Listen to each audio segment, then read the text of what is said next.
नमस्कार मित्रों, पहले मैं आपको मेरे से इंट्रोड्यूस कर देता हूँ। मेरा नाम गगन सिंह मीना है। सीएसई 2021 में मेरी एआईआर 592 थी और मुझे आईपीएस सर्विस अलॉट हुई है। इसके अलावा मैंने अपना ग्रेजुएशन आईआईटी बीएचयू वाराणसी से सिविल इंजीनियरिंग में किया है, जिसमें मेरा इंटीग्रेटेड डुअल डिग्री थी, बीटेक और एमटेक। 2018 में पास आउट हूँ और ये मेरा यूपीएससी में तीसरा अटेम्प्ट था। इसके बाद मेरे पास कुछ कुछ क्वेश्चन की लिस्ट है। पहले मैं उन क्वेश्चनों को एक बार आंसर कर देता हूँ। उसके बाद आपके जो भी डाउट होंगे, उन सारे डाउटों को एक बार ले लिया जाएगा और उसके बाद मैं उन सारे जो क्वेश्चन हैं, उनको भी आपको बताऊँगा। यूपीएससी की जर्नी मैंने 2018 में दिल्ली में आया। दिल्ली में आने के बाद मैंने जनरल स्टडीज़ की कोई कोचिंग नहीं ली थी। मैं सेल्फ स्टडी को ऑप्शन मैंने चुना कि सेल्फ स्टडी ही सबसे अच्छा माध्यम है जिससे इस परीक्षा को पास कर सकते हैं। मेरा ऑप्शनल मैथमेटिक्स था। मैथमेटिक्स के लिए मैं 4-5 महीने कोचिंग गया था। उसके बाद की जो स्टडी थी, वो मैंने सेल्फ स्टडी के द्वारा ही की थी। जो मैं पहला अटेम्प्ट दिया था 2019 में, उसमें मेरा प्रीलिम क्वालीफाई, मेंस क्वालीफाई और इंटरव्यू तक मैं पहुँचा था, लेकिन 20-22 लगभग जो न मार्क्स थे वो मेरे कम रह गए थे। 2020 में भी मैंने मेंस दिया और अनफॉर्चुनेटली उस टाइम कोविड भी हो गया था और तो कोविड में मैं घर चला गया था। तो उस वजह से जो मेरी जो पढ़ाई की थी, जो कंटिन्यूटी खत्म हो गई थी। तो मेरा 2020 का मेंस क्वालीफाई नहीं हो पाया था और 2021 में मैंने इस एग्ज़ाम थी, सिविल सर्विस एग्ज़ाम 2021, उसको क्वालीफाई किया है। इसके अलावा जो प्रीलिम्स की तैयारी कैसे करें? ये क्वेश्चन ज़्यादातर एस्पिरेंट का रहता है।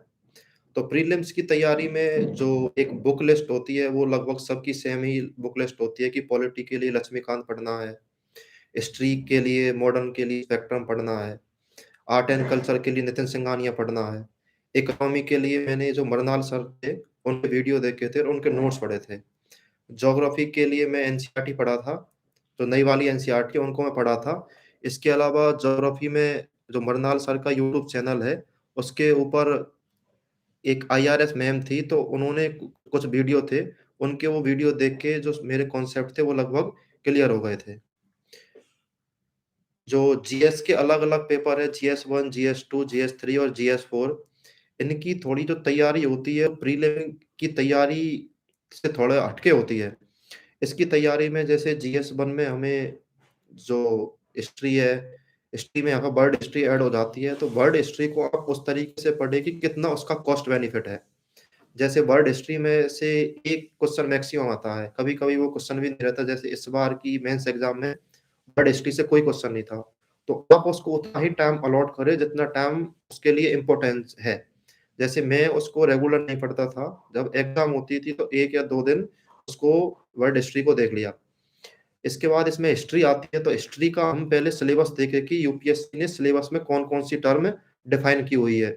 एज़ ए एग्ज़ाम्पल जैसे हम जो आर्ट एंड कल्चर है, उसमें लिखा हुआ है एक आर्किटेक्चर और कुछ साहित्य की चीज़ वहाँ पे लिखी हुई है। ज़्यादातर क्या करते हैं कि हम इन सारे टॉपिकों को ऊपर ध्यान नहीं देते और इन सारी चीज़ों को हम छोड़ देते हैं।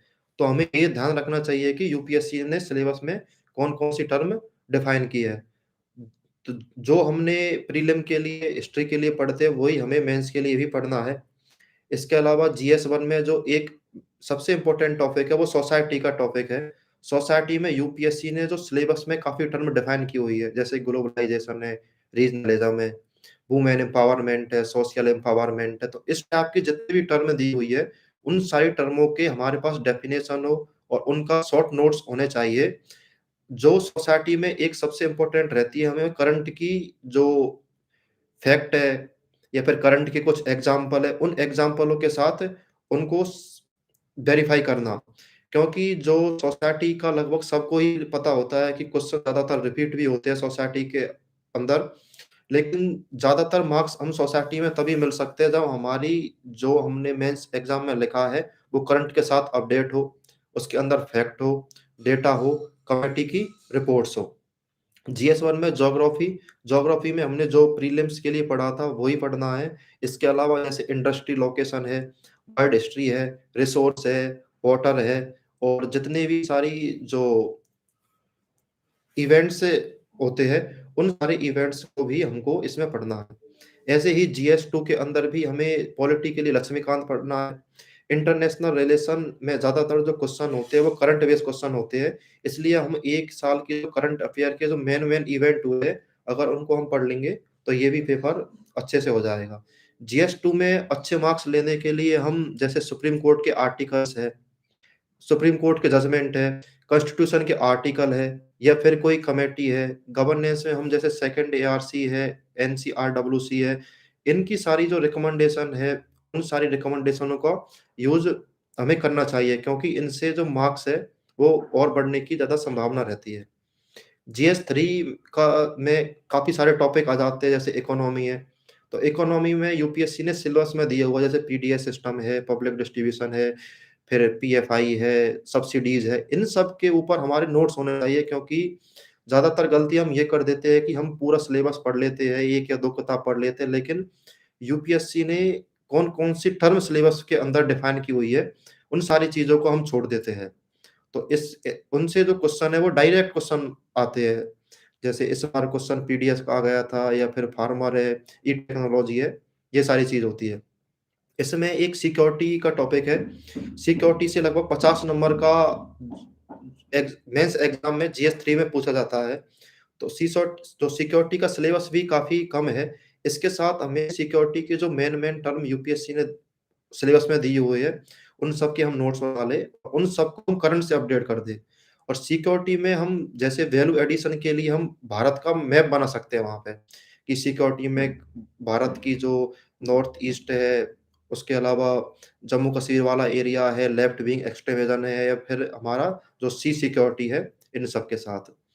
ऐसे ही GS4 में एथिक्स में भी हम जितना भी एससी का सिलेबस है, उन सिलेबस के हमारे पास कीवर्ड हो, एग्ज़ाम्पल्स हो, कमिटीज़ की कुछ रिकमेंडेशन हो, तो इन सब के साथ हम ऐड करके इन सारी चीज़ों को कर सकते हैं।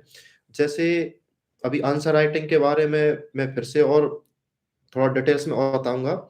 तब तक जैसे आंसर राइटिंग में मैं अपने कुछ आंसर का जो सैंपल है, जो एथिक्स है, उसमें अभी आपको इसमें मैं स्क्रीन पर दिखा देता हूँ कि किस प्रकार से हमारे क्वेश्चन में वैल्यू एडिशन हो सकती है। जैसे मेरा मीडियम हिंदी मीडियम था, तो एथिक्स में जैसे केस स्टडी होती है, तो ये केस स्टडी में हम जो स्टेक होल्डर दिखाने के लिए इस प्रकार का हम डायग्राम बना सकते हैं केस स्टडीज में। इससे क्या है, स्टेक होल्डर एक एक क्वेश्चन में इस टाइप का डायग्राम बना दिया, अगले क्वेश्चन में हम दूसरे टाइप का डायग्राम बना सकते हैं, जैसे हम इस तरीके का डायग्राम बना सकते हैं दूसरे क्वेश्चन में। तो इस यहाँ पे मैंने स्टेक होल्डर लिख दिया, फिर मैंने कौन-कौन से इसमें स्टेक होल्डर थे, उन सबको इसमें दिखा दिया। कुछ क्वेश्चनों में ऐसे कर सकते हैं, कुछ क्वेश्चन में स्टेक होल्डर को दिखाने के लिए हम इस प्रकार के डायग्राम का यूज़ कर सकते हैं। ये मैंने जो काफ़ी सारे टॉपर्स होते हैं, उन टॉपर्स की जो कॉपी होती है, उन सबसे ये मैंने सीखा था कि इस प्रकार के हम डायग्राम अलग-अलग क्वेश्चन में अलग-अलग बनाएँगे। तो इससे क्या एग्ज़ामिनर का भी अटेंशन जाता है, और हमारे मार्क्स बढ़ने की भी ज़्यादा संभावना रहती है। और आंसर राइटिंग में एथिक्स में आप जैसे सुप्रीम कोर्ट के आर्टिकल आप एथिक्स में भी यूज़ कर सकते हैं। जैसे मैंने आर्टिकल 19 और आर्टिकल 21 था, उसको मैंने केस स्टडी में भी यहाँ पे यूज़ किया था। तो ये सारी चीज़ों को अगर हम यूज़ करते हैं, तो इससे जो मार्क्स है, उनके बढ़ने की काफ़ी ज़्यादा संभावना रहती है। और एथिक्स में इसके साथ हम जो केस स्टडीज़ में एग्ज़ाम्पल है, सुप्रीम कोर्ट की कुछ रिकमेंडेशन है, बेस्ट प्रैक्टिस है, तो इन सारी चीज़ों का और कुछ कीवर्ड होते हैं। जैसे कॉर्पोरेट गवर्नेंस का कहीं भी क्वेश्चन आए, तो पहले से हमें ये हिंट होना चाहिए कि कॉर्पोरेट गवर्नेंस में हमें 3 पी का लिखना ही है, पीपल, प्लैनेट एंड प्रॉफिट। अगर ये तीनों चीज़ बिज़नेस के अंदर होगी, तभी कोई बिज़नेस है और ज़्यादा सस्टेनेबल हो पाएगा। इसके अलावा जैसे कंपनसेट कैपिटलिज्म है, ये जो नारायण मूर्ति था, उनका ये कॉन्सेप्ट था। तो ऐसी चीज़ों को हम हमारे एक जो आंसर है, उसमें उपयोग करेंगे, तो इससे मार्क्स बढ़ने की काफ़ी ज़्यादा अधिक संभावना रहती है। इसके साथ ही अगर कोई क्वेश्चन कॉर्पोरेट सोशल रिस्पॉन्सिबिलिटी से आता है, अगर उसमें जो 2013 का जो एक्ट है, कंपनीज़ एक्ट, अगर उसमें उसका मेंशन भी नहीं है, लेकिन हमको क्वेश्चन में ये मेंशन करने की ज़रूरत है कि सीएसआर का भारत में लीगल भी सीएसआर को किया हुआ है, और ये इस एक्ट में ये सारी चीज़ों का प्रावधान है। तो इन सारी चीज़ों का, जैसे कुछ कमेटी का क्वेश्चन है, सिविल सर्विस वैल्यूज के बारे में अगर कोई क्वेश्चन आता है, तो सेकंड एआरसी है, नोलन समिति है, इन सारी समितियों का उपयोग करने से हमारे एक एक क्वेश्चन में लगभग 0.5 मार्क्स पढ़ने की अधिक संभावना रहती है। अब कोई भी क्वेश्चन, जैसे मेरा इंटीग्रिटी का क्वेश्चन आता था, तो मैं इंटीग्रिटी को डिफाइन करता था कि मनसा, वाचा और कर्मणा, मतलब जैसे हम सोचते हैं वही हम कार्य करते हैं, और वही हमारी करनी रहती है। तो इन सारी चीज़ों से जो आंसर है, वो काफ़ी ज़्यादा डाइवर्सिफ़ाई हो जाता है, और उससे जो एग्ज़ामिनर है उसका भी काफ़ी ज़्यादा अटेंशन जाता है। अब एक सीसेट की भी समस्या आती है कि आजकल जो सीसेट का पेपर है, वो काफ़ी ज़्यादा लेंथी भी आने लग गया, और जो क्वेश्चन है वो काफ़ी ऐसे भी स्टूडेंट रहते हैं कि जिनका सीसेट ना होने की वजह से भी वो क्वालीफाई नहीं हो पाते हैं। इसलिए जैसे मुझे सीसेट में इतनी दिक्कत नहीं हुई थी, क्यों, मेरा ऑप्शनल मैथमेटिक्स था। लेकिन फिर भी जिनको सीसेट में दिक्कत होती है, मेरी उनके लिए यही एक राय है कि आप जो यूपीएससी किस टाइप के क्वेश्चन सीसेट में पूछे हैं, उनको एक बार एनालाइज़ करें। क्योंकि काफ़ी टॉपिक ऐसे हैं कि जहाँ से यूपीएससी रेगुलर क्वेश्चन पूछती है। एक बार आप उनको देख लें कि किन-किन एरिया से यूपीएससी के द्वारा ज़्यादा क्वेश्चन पूछे जाते हैं। उसके अलावा आप किसी भी प्रैक्टिस के लिए कोई बुक ले सकते हो। बुक का मुझे इतना उसके बारे में आइडिया नहीं है कि कौन-सी बुक सीसेट के लिए अच्छी रहेंगी। लेकिन आप यूट्यूब पे किसी भी टॉपर्स का ये देखोगे कि सीसेट में हमें कौन-सी बुक पढ़नी चाहिए, तो वो आपको ईज़िली मिल जाएगी। मेरा मानना यही है, अगर किसी को लगता है कि सीसेट में वो रह सकते हैं या फिर सीसेट उनका क्वालीफाई नहीं होगा, तो आप डेली बेसिस पे 1 या 2 घंटे रोज़ सीसेट को दीजिए। सीसेट का भी आजकल जो यूपीएससी का पैटर्न हुआ है, उसमें सीसेट का काफ़ी अधिक इम्पोर्टेंस हो गया है। अगर हमारा सीसेट ही क्वालीफाई नहीं होता है, तो फिर जो जीएस के पेपर में हमारे कितने भी मार्क्स आए, उनका कोई भी रिलेवेंस नहीं रहेगा। इसलिए डेली बेसिस पे आप सीसेट के क्वेश्चनों की प्रैक्टिस करो। इसमें ज़्यादा अच्छा यही रहेगा कि यूपीएससी ने जो प्रीवियस ईयर में जो क्वेश्चन पूछे हैं, चाहे वो पैसेज के हो, रीजनिंग के हो या मैथमेटिक्स के हो, इन सारे क्वेश्चनों को हम अच्छे से एनालाइज़ करें कि यूपीएससी की लैंग्वेज किस प्रकार की रहती है, और उसके आधार पे हम रोज़ाना इसकी प्रैक्टिस करें। मेंस में एक पेपर ऐसे का होता है, बाकी ऐसे की तैयारी, आप जब जीएस की तैयारी करते हैं, तो उसी के साथ ऐसे की भी आपके साथ तैयारी होती जाती है। जैसे जीएस 1 में आपने सोसाइटी पढ़ा, जीएस 2 में आपने गवर्नेंस या पॉलिटी पढ़ा, जीएस 3, जीएस 4 एथिक्स। तो इन सारी चीज़ों का कंबाइन से हमारे ऐसे लगभग तैयार हो जाता है। लेकिन पिछले जो 2 साल में है, यूपीएससी का ये ट्रेंड रहा है कि जो फिलोसॉफिकल टॉपिक है, उनके ऊपर लगभग ज़्यादा ऐसे पूछे जाते हैं। इसलिए जब आपने जो तैयारी में 4-5 महीने अगर पढ़ लिए हो आप, तो उसके बाद आप ऐसे के जो टॉपिक है, उनके ऊपर थोड़ा सोचना स्टार्ट कर सकते हैं कि इस ऐसे में कौन-कौन सी डायमेंशन हो सकती है। क्योंकि इससे जो हमारा सोचने का जो पॉइंट ऑफ व्यू है, वो और काफ़ी ब्रॉड होगा, और हमें जो ऐसे में हमें किस प्रकार का कंटेंट डालना चाहिए, वो भी इससे काफ़ी अच्छे से तैयार हो जाएगा। ऐसे के बाद एक ऑप्शनल का आता है कि मेंस में ऑप्शनल की तैयारी कैसे करें, तो ये पर्टिकुलर ऑप्शनल के ऊपर डिपेंड करता है। जैसे मेरा ऑप्शनल मैथमेटिक्स था, तो मैथमेटिक्स का सिलेबस काफ़ी ज़्यादा लेंथी रहता है।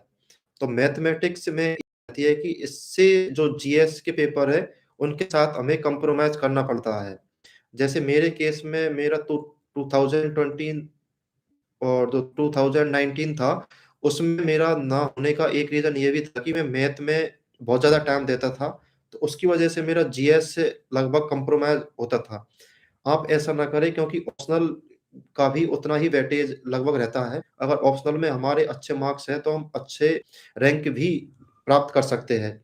ऑप्शनल चूज़ करने का, जैसे काफ़ी स्टूडेंटों का ग्रेजुएशन में कौन-सा सब्जेक्ट है, उसके ऊपर पहले देखें कि ग्रेजुएशन में उनका कौन-सा सब्जेक्ट था, उसके आधार पर वो ऑप्शनल डिसाइड कर सकते हैं। इसके अलावा जैसे काफ़ी स्टूडेंट इंजीनियरिंग वाले होते हैं, उनका ग्रेजुएशन में इंजीनियरिंग की सब्जेक्ट या तो यूपीएससी में ऑप्शनल नहीं होती है, और होती भी है तो उनका सिलेबस काफ़ी ज़्यादा बड़ा होता है।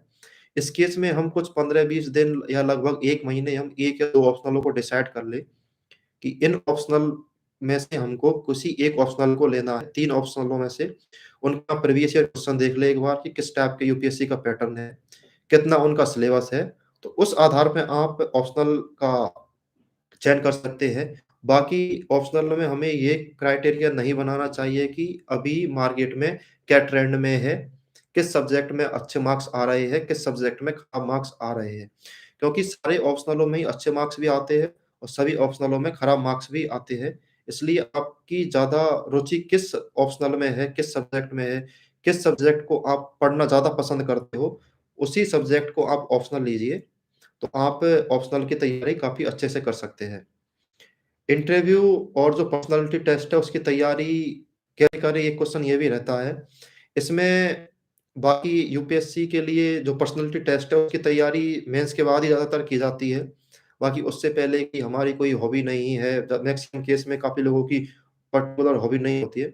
तो ऐसे केस में वो कुछ अपनी हॉबी डेवलप कर सकते हैं। ये तभी करें जब आपने एक बार मेंस दे रखा हो।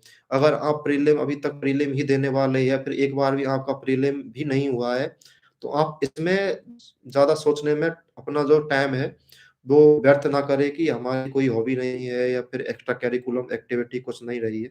पहले आप प्रीलिम पास करो, मेंस पास करो और उसके बाद इंटरव्यू और जो पर्सनैलिटी टेस्ट है, उसके ऊपर सोचो। अगर आपने मेंस दिया हुआ है और फिर आप इसको लेकर श्योर है कि आपका मेंस में क्वालीफाई हो जाएगा, तो तब तक रिज़ल्ट आता है, तब तक आप न्यूज़पेपर पढ़ सकते हैं और अलग-अलग इश्यूज़ के ऊपर अपनी राय बना सकते हैं। बाकी इंटरव्यू और पर्सनैलिटी टेस्ट की कोई फिक्स तैयारी तो होती नहीं है। इसमें हमा जितने भी आस-पास देश के, विदेश के स्पोर्ट्स से रिलेटेड जितने भी मुद्दे अभी चल रहे हैं, ये जो करंट में है, हम नोट्स प्रिपेयर कर लें। उसके अलावा हमारे खुद के ऊपर है, डिस्ट्रिक्ट है, हमारा होम स्टेट पढ़ाई की है, ग्रेजुएशन वाली सारी सब्जेक्ट है। इन सब के ऊपर तैयारी करने की ज़रूरत होती है। तो इसकी तैयारी में अलग-अलग सेक्टर में हम बाँट सकते हैं।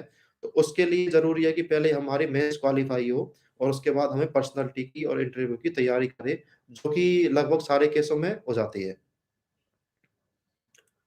एक क्वेश्चन इसमें था कि बुक कौन-कौन सी बुक लिस्ट थी, जो मैंने अभी आपको बता दिया कि बुक लिस्ट ये थी। हाँ, यूपीएससी की जो एग्ज़ाम है इसमें सबसे बड़ी रहती है कि आंसर राइटिंग, कि आंसर राइटिंग हम कब स्टार्ट करें, कैसे स्टार्ट करें, कब हम अच्छा आंसर लिख सकते हैं।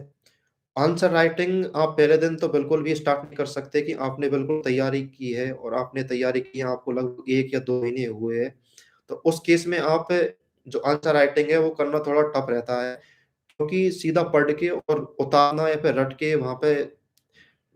रट के फिर से उसको लिख देना, वो कोई आंसर राइटिंग नहीं होती। पहले आप 4-5 महीने एक बार पढ़ लो। 4-5 महीने पढ़ने के बाद आपने जितना भी पढ़ा है, यूपीएससी के प्रीवियस ईयर क्वेश्चन देखो कि यूपीएससी किस टाइप के क्वेश्चन पूछती है। यूपीएससी के ज़्यादातर केस में यूपीएससी के हम जो पीवाईक्यू है उनको भूल जाते हैं। उनको देख के किस टाइप के क्वेश्चन पूछे जाते हैं, क्वेश्चनों की लैंग्वेज कैसी होती है, करंट अफेयर से वो कितने रिलेटेड होते हैं। उसके बाद हम डेली बेसिस पे 1 या 2 क्वेश्चन लिखना स्टार्ट करें। हो सकता है जैसे शुरू में मैंने आंसर राइटिंग एक जब मैं यहाँ पे आया था तो 1 या 2 क्वेश्चन मैंने लिखना स्टार्ट किया था। कभी 1 क्वेश्चन लिखने में आधा घंटे भी लगता था, तो उसमें कोई दिक्कत नहीं है। आप एक बार आंसर राइटिंग स्टार्ट करें। आंसर राइटिंग स्टार्ट करने के बाद आप आपके 1 या 2 फ्रेंडों का सर्कल बना लें कि वो भी इसके प्रति सीरियस हो, कि वो भी डेली आंसर लिख रहे हो। जैसे मेरे केस में मेरे 2 दोस्त थे, उनके साथ हमने ग्रुप बना लिया था कि हमें डेली आंसर लिखना है।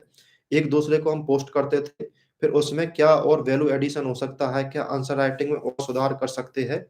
तो इस तरीके से आप जो एक ऐसा फ्रेंड सर्कल बनाएँ कि जो भी आंसर राइटिंग के प्रति सीरियस हो। आप शुरू में डेली आंसर राइटिंग करें, उसके बाद आप 2 क्वेश्चन लिखे, फिर 3 क्वेश्चन, ऐसे ही डेली बेसिस पे 4-5 क्वेश्चन तक आप कर सकते हो। लेकिन आप 1 या 2 क्वेश्चन अगर डेली बेसिस पे लिखते हो, तो वो भी काफ़ी सफिशिएंट है।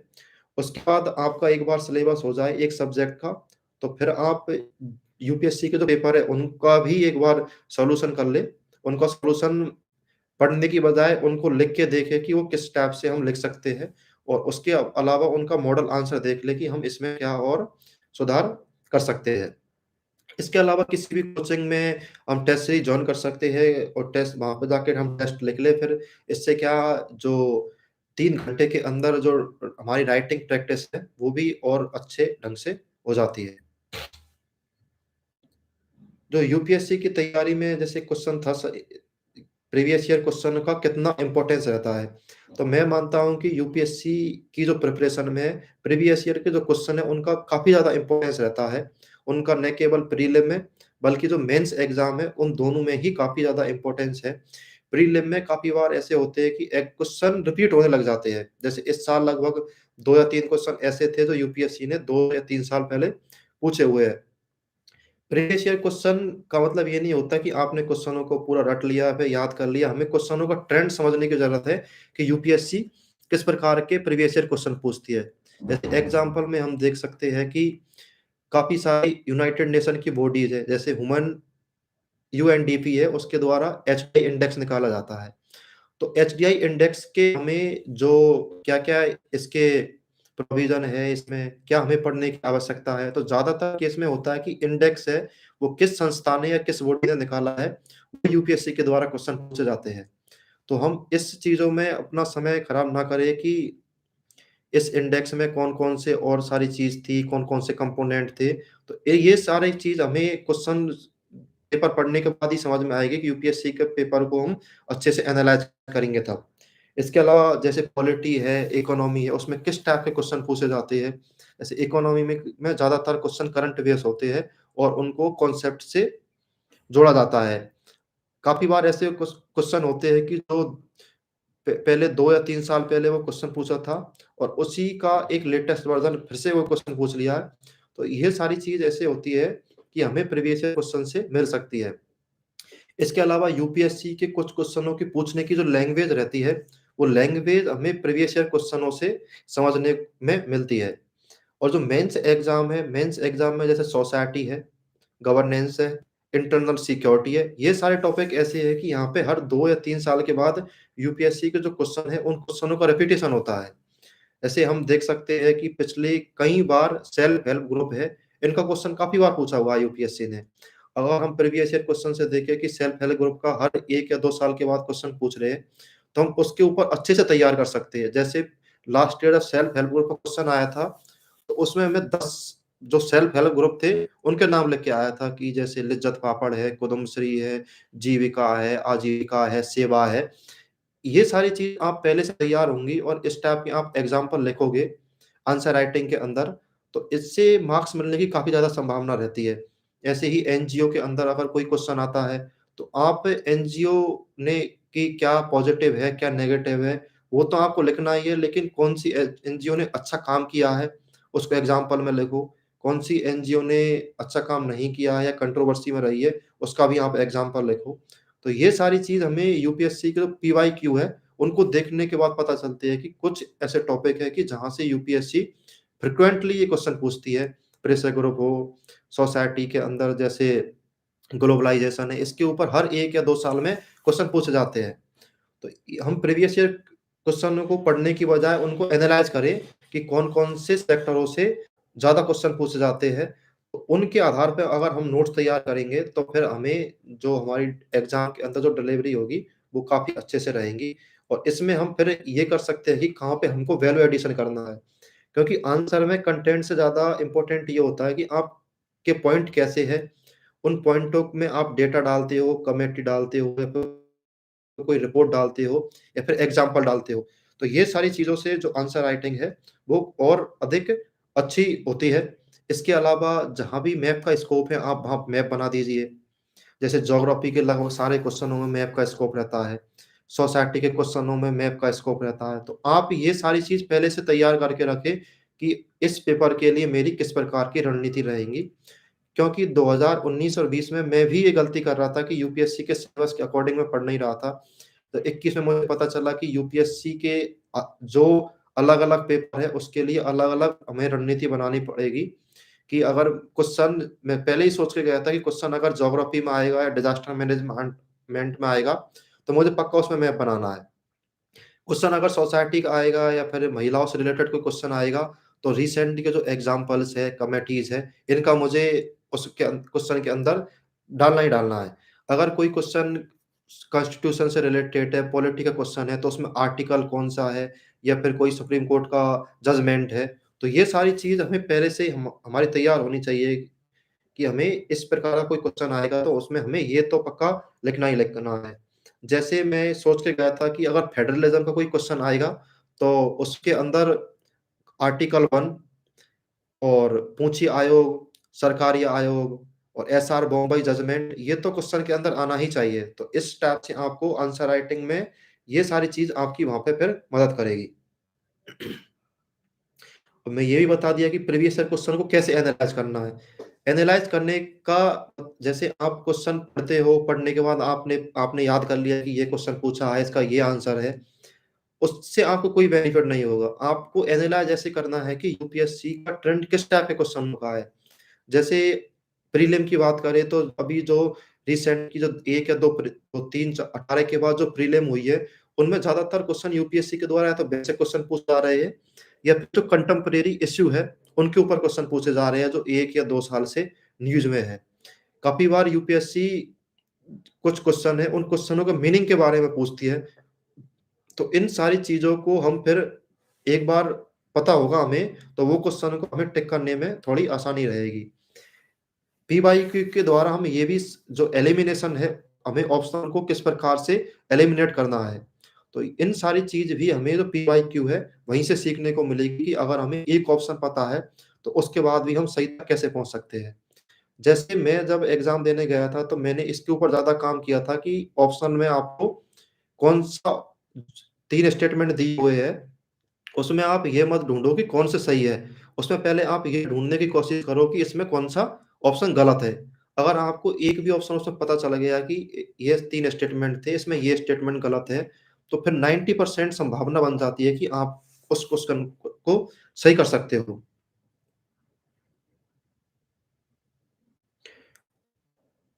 एक क्वेश्चन कोचिंग का भी आता है कि कोचिंग कितनी ज़्यादा इम्पोर्टेंट यूपीएससी की जर्नी में रहती है। जैसे मेरे केस में मैंने जो जनरल स्टडीज़ की तैयारी थी, वो सेल्फ स्टडी की थी, मैं कहीं पे भी कोचिंग नहीं लिया था। क्योंकि मुझे पता था कि जो चीज़ कोचिंग में पढ़ाई जाती है, उसको मैं खुद से पढ़ सकता हूँ। लेकिन अगर किसी को लगता है कि उसको खुद से समझ में नहीं आता है या फिर थोड़ी गाइडेंस की ज़रूरत है, तो उस केस में आप कोचिंग कर सकते हो। बाकी पर्सन टू पर्सन डिपेंड करती है कि आप कोचिंग करना है या फिर कोचिंग नहीं करना है। अगर आप खुद से पढ़ सकते हो, आपको लगता है कि मैं खुद से ही समझ सकता हूँ, यूट्यूब के माध्यम से भी मैं अपना कुछ रिसोर्स है, वो प्राप्त कर सकता हूँ, तो आप फिर सेल्फ स्टडी की तरफ जाइए। अगर आप खुद के अंदर डिसिप्लिन नहीं है, अगर आपको लगता है कि मुझे इन चीज़ों के बारे में कुछ भी पता नहीं है, तो उस केस में आप कुछ कोचिंग की हेल्प ले सकते हैं। लेकिन मुझे नहीं लगता है कि कोचिंग के ऊपर आप पूरी तरह से डिपेंडेंट हो जाएँ। कोचिंग बस हमें एक डायरेक्शन दे सकती है कि आपको इस तरीके से अपने लक्ष्य की तरफ जाना है। लेकिन इसमें हमें कोचिंग के ऊपर पूरी तरह से डिपेंड ना रहे। कोचिंग को हमें एज़ एक वैल्यू एडिशन के रूप में, एज़ ए गाइडेंस के रूप में हम उपयोग करें, तो फिर ये काफ़ी ज़्यादा बेहतर होगा। यूपीएससी की जो जर्नी होती है, उसमें टेस्ट सीरीज़ का काफ़ी ज़्यादा इम्पोर्टेंट रहता है। ये टेस्ट सीरीज़ अब जीएस के लिए और जो प्रीलिम्स के लिए, दोनों के लिए ही काफ़ी ज़्यादा इम्पोर्टेंस है। प्रीलिम में आपको लगभग 30 से 40 टेस्ट तो कम से कम दे लेने चाहिए, क्योंकि टेस्ट सीरीज़ों के द्वारा ही हमें काफ़ी सारी जो गलतियाँ होती है, वो गलतियाँ पता चलती है। जब मैं प्रीलिम के जो मेरे केस में मैं बता सकता हूँ कि जब प्रीलिम की जब मैं टेस्ट देता था, तो मैं ये देखता था कि मेरी इस पेपर में कहाँ गलती हुई है। काफ़ी बार हम क्वेश्चन को पढ़ने में गलत कर देते हैं, काफ़ी बार हम भरने में क्वेश्चन को गलत कर देते हैं, काफ़ी बार ऐसा होता है कि हम भरना ही भूल जाते हैं। तो ये सारी गलतियाँ हमें पता चलती है टेस्ट सीरीज़ के द्वारा कि हम कौन-कौन सी गलतियाँ कर रहे हैं, और इन सारी गलतियों के ऊपर फिर हम वर्क करें, तो फिर जो रियल एग्ज़ाम होती है, उस रियल एग्ज़ाम में हमारी इस प्रकार की जो छोटी-छोटी मिस्टेक हो है, जिनको हम सिली मिस्टेक कहते हैं, ये सारी जो मिस्टेक है, उनकी संभावना काफ़ी कम हो जाती है। और मेंस तो पूरा ही हमारी आंसर राइटिंग के ऊपर डिपेंडेंट है। अगर हम टेस्ट सीरीज़ मार्केट से अफोर्डेबल नहीं कर सकते, तो हम फिर काफ़ी सारे टेलीग्राम चैनल है या फिर मार्केट में भी काफ़ी सारी कोचिंगों की टेस्ट सीरीज़ मिलती है। वहाँ से हम टेस्ट सीरीज़ खरीद के रूम पे भी लाके वो सारी टेस्ट सीरीज़ हम दे सकते हैं। तो टेस्ट सीरीज़ में एक जो सेल्फ ऑनेस्टी है वो काफ़ी ज़्यादा ज़रूरी है, क्योंकि जब हम खुद से ही इवैल्यूएट करते हैं या फिर खुद खुद से ही मार्क्स को जोड़ते हैं और हमें रूम में कोई दूसरा देखने वाला नहीं होता है, तो हम ये इंश्योर करें कि जब हम प्रीलिम की टेस्ट सीरीज़ कर रहे हैं, तो पूरा 2 घंटे ही उसमें लगना चाहिए। मैं तो कोशिश करता था कि 1 घंटे और 50 मिनट से पहले ही मेरा पेपर खत्म हो जाए और 1 घंटे 50 मिनट होने के बाद मैं अपना पेपर बंद कर देता था करना। तो ये सारी चीज़ हमें इंश्योर करनी ज़रूरी है कि क्योंकि हम जब टेस्ट देते हैं, तो ये काफ़ी ज़्यादा ज़रूरी रहता है कि हमारे ऊपर यूपीएससी के टाइप का ही एक प्रेशर हो, उसी प्रकार का हमारा माइंडसेट हो और उसी तरीके से हम पेपर करने पूरा बैठे, तभी हम जो टेस्ट सीरीज़ है उसका हमें फ़ायदा मिलता है। एक क्वेश्चन एनसीईआरटी का रहता है कि एनसीईआरटी कितनी ज़्यादा इम्पोर्टेंस है और एनसीईआरटी हमें पढ़नी चाहिए या फिर नहीं पढ़नी चाहिए। मेरा मानना है कि एनसीईआरटी हमें सारे जो सब्जेक्ट हैं उसकी पढ़ने की ज़रूरत नहीं है। कुछ-कुछ सब्जेक्ट में हम एनसीईआरटी पढ़ सकते हैं। जैसे मेरे केस में मैंने ज्योग्राफी की अपनी जो प्रिपरेशन थी, वो एनसीईआरटी से ही की थी। बाकी दूसरे सब्जेक्ट की मैं इतनी एनसीईआरटी पढ़ा नहीं था, क्योंकि पॉलिटी के लिए लक्ष्मीकांत पढ़ना हमें ज़रूरी है। अगर हम एनसीईआरटी के भरोसे रह गए, तो फिर जो या मेंस के क्वेश्चन नहीं हो पाएँगे, प्रीलिम्स के क्वेश्चन नहीं हो पाएँगे, इसलिए हम इस सब्जेक्ट को छोड़ सकते हैं। साइंस में अगर किसी के पास हमारे पास नोट्स है या फिर कहीं लिखा हुआ एक जगह ही मटेरियल है, तो हम सारी एनसीईआरटी की बजाय उन नोट्सों को पढ़ सकते हैं। हिस्ट्री में कुछ एनसीईआरटी लोग पढ़ते हैं, लेकिन मैंने एनसीईआरटी तो हिस्ट्री में नहीं पढ़ी थी, क्योंकि जो स्पेक्ट्रम है, उस स्पेक्ट्रम में काफ़ी अच्छा मटेरियल है, जो एक नोट्स के रूप में भी स्पेक्ट्रम है और उसमें लगभग एनसीईआरटी की जो सारी चीज़ है, उन सारी चीज़ों को कवर किया हुआ है। इसलिए एनसीईआरटी आप उन्हीं सब्जेक्टों की पढ़ें, जिन सब्जेक्टों की इम्पोर्टेंस है। सारी सब्जेक्ट की एनसीईआरटी पढ़ के हमें इतना टाइम खराब करने की ज़रूरत नहीं है।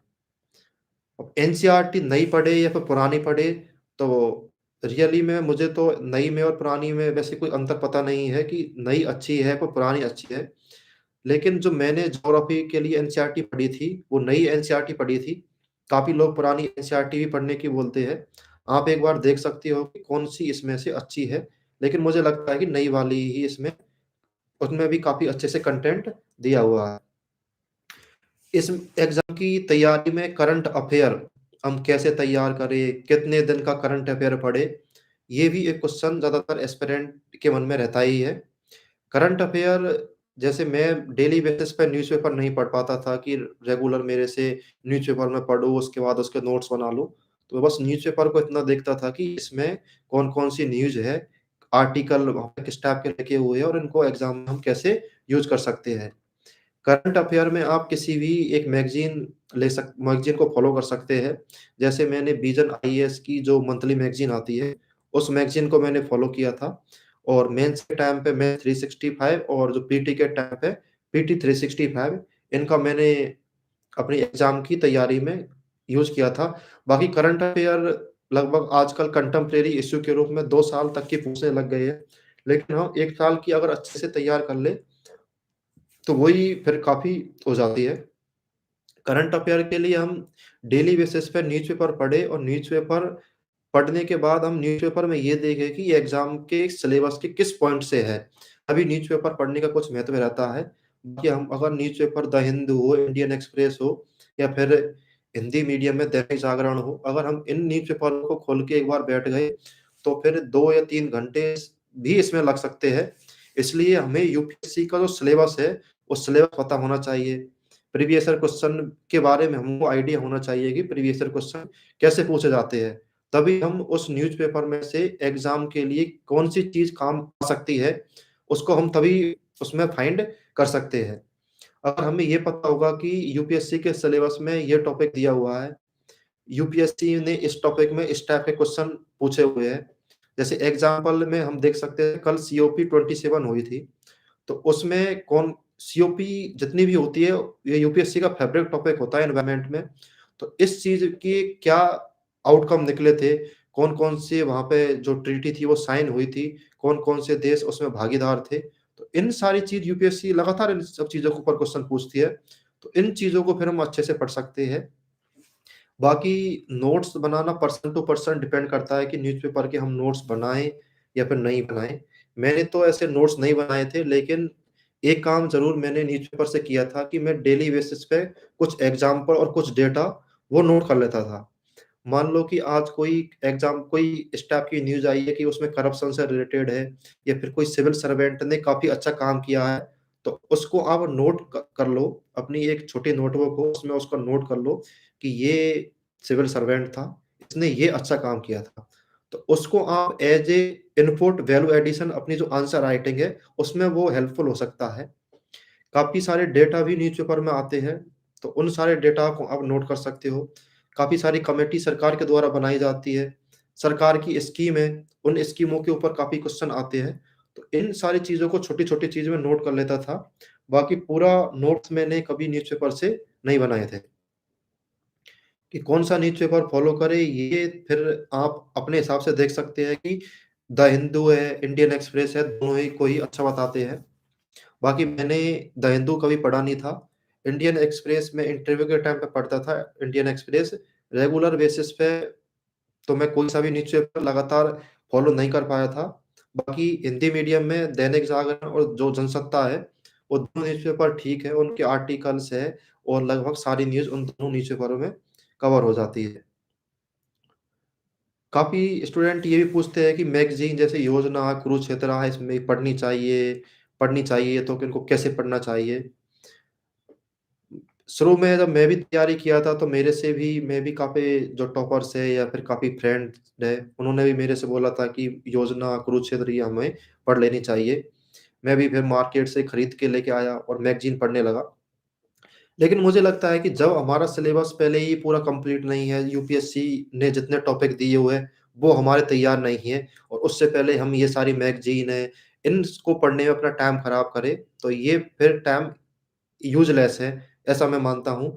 क्योंकि जब यूपीएससी का जो सिलेबस हमारा तैयार है, 1 या 2 मेंस हमने लिखे हुए हैं और फिर हमें लगता है कि हमारे मार्क्स बढ़ नहीं रहे हैं, तो उस केस में हम मैगज़ीन के में जो कुछ केस स्टडीज़ रहती है या फिर कुछ इम्पोर्टेंट न्यूज़ रहती है, उनका हम उपयोग कर सकते हैं। लेकिन ये हम उसी केस में करें, जब हमने हमारा एक बार सिलेबस अच्छे से हो। यूपीएससी ने अपने सिलेबस में जो-जो टर्म डिफ़ाइन की हुई है, उन सारी टर्मों के ऊपर हमारे पास मटेरियल हो और ये सारी चीज़ हमारी तैयार है, उसके बाद हमें मैगज़ीन पढ़े, तब उस एक मैगज़ीन का कुछ इम्पोर्टेंस हो सकता है। एक क्वेश्चन रहता है कि यूपीएससी की तैयारी कैसे करें और कब स्टार्ट करें? ज़्यादातर जो कॉलेज में स्टूडेंट हैं, जो अभी ग्रेजुएशन कर रहे हैं, उन्हें ये ज़्यादा क्वेश्चन रहता है कि कब उन्हें प्रिपरेशन स्टार्ट कर देनी चाहिए। मैं जब अपने फाइनल ईयर में था, तब मैंने ये सोच लिया था कि अब मुझे यूपीएससी के लिए जाना है, तो मैं फाइनल ईयर के अंदर जो यूपीएससी के लिए जो मेन-मेन बुक होती है, जैसे स्पेक्ट्रम है, लक्ष्मीकांत थी, एनसीईआरटी थी, इनको मैंने थोड़ा-थोड़ा पढ़ना स्टार्ट कर दिया था जब मैं अपने कॉलेज के फाइनल ईयर ईयर में था। तो आप भी जब अपनी जो ग्रेजुएशन है, उस ग्रेजुएशन के फाइनल ईयर में हो या फिर 1 साल पहले हो और आपका मन है कि आपको यूपीएससी की तैयारी करनी है, तो आप थोड़ा-थोड़ा करके स्टार्ट कर सकते हैं। स्टैंडर्ड बुक पढ़ सकते हैं, न्यूज़पेपर थोड़ा-थोड़ा देख सकते हैं और यही थोड़ा-थोड़ा देखेंगे, एनसीईआरटी के बारे में थोड़ी जानकारी ले सकते हैं। तो ये आपके ऊपर डिपेंड करता है कि आपको कब से, अगर आपका मन है कि आपको यूपीएससी की तैयारी करनी है और लगता है, तो फाइनल ईयर में या फिर आपका जो भी 4th ईयर अगर बीटेक है तो 3rd ईयर में स्टार्ट कर सकते हैं और बीए टाइप का है तो आप 2nd ईयर में भी ये स्टार्ट कर सकते हैं। एक क्वेश्चन आता है कि आप डेली कितने घंटे पढ़ाई की थी? मैंने अपनी जो पढ़ाई थी कभी भी ऐसे नहीं की थी कि मुझे 10 घंटे पढ़ना है या फिर 12 घंटे पढ़ना है, कभी भी मैं ऐसे घड़ी लगा के नहीं पढ़ता था। मैं बस यही सोचता था कि हम जो टाइम है उसका कैसे ज़्यादा सदुपयोग करें। अगर मैंने जो प्रीवियस डे था उसमें 4 या 5 घंटे मैंने ऐसे ही खराब कर दिए कि जहाँ मैं पढ़ाई नहीं किया या फिर ऐसे जो टाइम था कि उसको मैं बचा सकता था, तो मैं नेक्स्ट डे ये थोड़ा कोशिश करता था कि अपने उस टाइम को मैं थोड़ा कम करूँ और जो उसको पढ़ाई में उसको उपयोग करूँ। कितने घंटे पढ़ना चाहिए, तो ऐसा तो कोई फिक्स नहीं है कि आप कितना घंटे पढ़े, कितना घंटे नहीं पढ़े। ये इस चीज़ के ऊपर डिपेंड करता है कि आप डेली बेसिस पे कितना पढ़ते हो। एक दिन आप 15 घंटे पढ़ लिए, दूसरे दिन आप बिल्कुल नहीं पढ़े। मेरा मानना है कि आप लगातार पढ़ते रहो, जैसे वीक में आप 7 दिन में 6 दिन कंटिन्यूअस पढ़े, 7-8 घंटे आप डेली बेसिस पे पढ़ोगे, तो इस एग्ज़ाम को आप क्वालीफ़ाई कर सकते हैं। बाकी जैसे प्रीलिम्स से पहले या फिर मेंस से पहले 1 या 2 महीने पहले आप 10 से 12 घंटे तक भी जा सकते हो, जो कि नॉर्मल केस में हो भी जाता है। एग्ज़ाम के जब 1 या 2 महीने बचते हैं, तो उस इस केस में हमारी जो एफिशिएंसी है, वो भी काफ़ी ज़्यादा रहती है और हमें जो टाइम है, उसको जितना ज़्यादा यूटिलाइज़ करेंगे, उतना ही ज़्यादा इम्पोर्टेंस रहता है। यूपीएससी की जो तैयारी में मोटिवेशन कहाँ से कैसे कैसे मोटिवेशन को बनाए रखें, काफ़ी सारा डिमोटिवेट होते हैं, एक बार प्रीलिम्स में नहीं हुआ, मेंस में नहीं हुआ या फिर इंटरव्यू में फेल हो गए। ये इस तैयारी की एक सबसे बड़ी खूबी यही है कि आपको अपना मोटिवेशन बना के रखना है, क्योंकि आप हो सकता है कि पहली बार में आप सक्सेस आपको मिल जाए, लेकिन ऐसा काफ़ी कम ही केस मिलते हैं कि आपको पहली बार में सक्सेस मिल जाती है। इसलिए आप अपने माता-पिता हैं या फिर आपके जो दोस्त हैं, उन दोस्तों से बात करते रहे। आपकी कुछ परेशानी है, उन परेशानियों को उनको बताएँ। तो आपकी जो भी बातें हैं, उनको उनके साथ शेयर करें, तो इससे क्या हमें एक मोटिवेशन मिलता है। कोई ऐसा व्यक्ति है, जो सफल हुआ हो, कम रिसोर्स से सफल हुआ, उनको हम याद रखें। हमारे घरवालों की जो पैसे हमारे ऊपर इन्वेस्टमेंट करते हैं, जो हमारे ऊपर विश्वास करते हैं, उन सारी चीज़ों को ध्यान रखें। और ये सोचे कि अभी हम कितना भी स्ट्रगल कर लें, लेकिन जिस दिन हमें सफलता मिलेगी, उस दिन हमारा जो करियर था, वो करियर कितना अच्छा होगा। इन सारी चीज़ों को हम ध्यान रखें, तो इस एग्ज़ाम के लिए मोटिवेशन आता है। मैं भी काफ़ी बार डिमोटिवेट इस एग्ज़ाम में हुआ था, जब 2020 में मेरा जब मेंस क्वालीफाई नहीं हुआ था, तो उस टाइम पे काफ़ी ज़्यादा नेगेटिव थॉट आने लग गए थे, अब होगा, नहीं होगा, छोड़ देता हूँ। शायद एक बार इंटरव्यू दे लिया था, दूसरी बार मेंस क्वालीफाई नहीं हुआ। यहाँ तक कि मेरे सुसाइडल थॉट तक मुझे आने लग गए थे। लेकिन उसके बाद बस मैंने यही सोचता रहा कि जिस दिन अगर मेहनत करता रहूँगा, तो एक दिन सफलता मुझे अवश्य मिलेगी। 2021 का रिज़ल्ट आया, तो जितनी भी सारी मेरी स्ट्रगल थी, वो स्ट्रगल फिर सारी समाप्त हो गई। तो आपको भी यही सोच के मेहनत करनी है कि जिस दिन अगर मेरा सिलेक्शन होगा, तो उस दिन जितनी भी सारी मेरी स्ट्रगल होगी, जितनी भी समस्या रहेंगी, वो समस्या अपने आप ही समाप्त हो जाएँगी। तो आपके सामने काफ़ी सारी चुनौतियाँ आएँगी, या फिर परिवार से रिलेटेड हो सकती है, खुद से रिलेटेड हो सकती है, या फिर कोई और आस-पास की चुनौतियाँ हो सकती है। उन सारी चुनौतियों से हमें खुद को ही लड़ना है और फिर आगे बढ़ते रहना है। इसमें आप डेली बेसिस पे जैसे खुद को मोटिवेट रखने के लिए योगा कर सकते हैं, खुद की परफ़ॉर्मेंस को एनालाइज़ कर सकते हैं। हम दूसरों से कंपैरिज़न ना करें, हम खुद ही के अंदर ही हमें कितना ज़्यादा इम्प्रूवमेंट कर सकते हैं कि लास्ट ईयर हम जो थे, उससे हम बेहतर बनने की कोशिश करें। और जहाँ से भी हमें कुछ सीखने को मिले, या फिर हमारा जूनियर है, हमारा सीनियर है, टीचर्स है, बाहर है, कहीं से भी हमारे बोला जाता है कि यूपीएससी में हमारे नाक, आँख, कान सारे खुले रहने चाहिए। तो ये सारी चीज़ जब रहेगी, तो अपने आप हमारा मोटिवेशन आने लगेगा, और जो नेगेटिव लोग हमारे आस-पास है, उनसे थोड़ा दूरी बना के रखें। मैं यही कोशिश करता था कि जो मेरा फ्रेंड सर्कल में जो भी लोग हो, 1, 2, 3, 4 जितने भी लोग हो, वो ऐसे लोग हो कि जो एग्ज़ाम के प्रति सीरियस हो, और वो कोई डिमोटिवेट होने वाली बात ना करे। जब मैं मुझे भी लगता था कि इससे मुझे मोटिवेशन के बजाय डिमोटिवेट मिलता है, तो मैं उसका नंबर ब्लॉक ही कर देता था। तो ये सारी चीज़ आपको करनी पड़ेंगी, काफ़ी सारी चीज़ छोड़नी पड़ेंगी। और जैसे आप खुद को मोटिवेट करने के लिए कुछ इस प्रकार का लक्ष्य सेट कर सकते हो कि जब मैं अपने कॉलेज से निकला था, तब मैंने ये सोच लिया था कि जिस दिन मेरा यूपीएससी के अंदर लिस्ट में नाम आएगा, उसके बाद ही मैं सोशल मीडिया के ऊपर अपनी कोई पोस्ट डालूँगा। 4 साल में तक मैंने अपने सोशल मीडिया से बिल्कुल दूरी बना के रखी थी। ना मैं फ़ेसबुक के ऊपर कोई पोस्ट डाली थी, इंस्टाग्राम के ऊपर भी अपनी कोई पोस्ट नहीं डाली थी।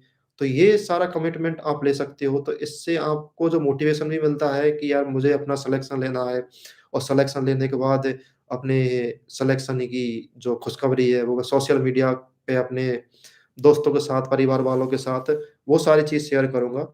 तो ये मोटिवेशन आपको कोई दूसरा लोग के द्वारा नहीं मिलेगा, सेल्फ मोटिवेशन होना बहुत ज़रूरी है।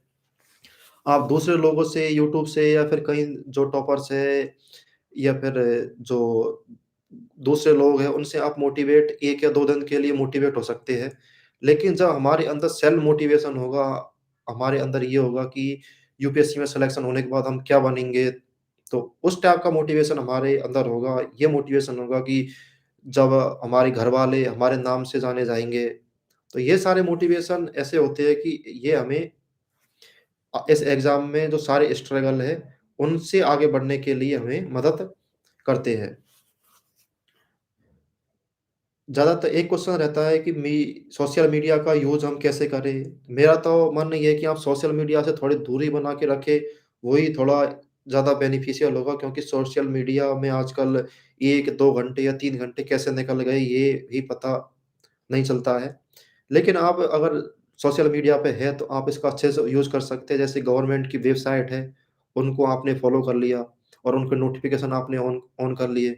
काफ़ी सारी कोचिंग भी सोशल मीडिया के ऊपर एक्टिव रहती है, तो उनके काफ़ी सारे पेजेज़ होते हैं। करंट अफ़ेयर की न्यूज़ वो काफ़ी सोशल मीडिया के ऊपर डालते हैं। तो इन सारी चीज़ों को आप फ़ॉलो कर लें, तो आपकी जो स्क्रीन होगी, उनके ऊपर यही सारी स्क्रीन दिखाई देगी और आप फिर उनको देखेंगे, तो हो सकता है कि 1 या 2 क्वेश्चन आपको बाद में याद रह जाएँ। बाकी तो सोशल मीडिया से थोड़ी दूर ही रहे एग्ज़ाम के टाइम में, वही काफ़ी अच्छा है।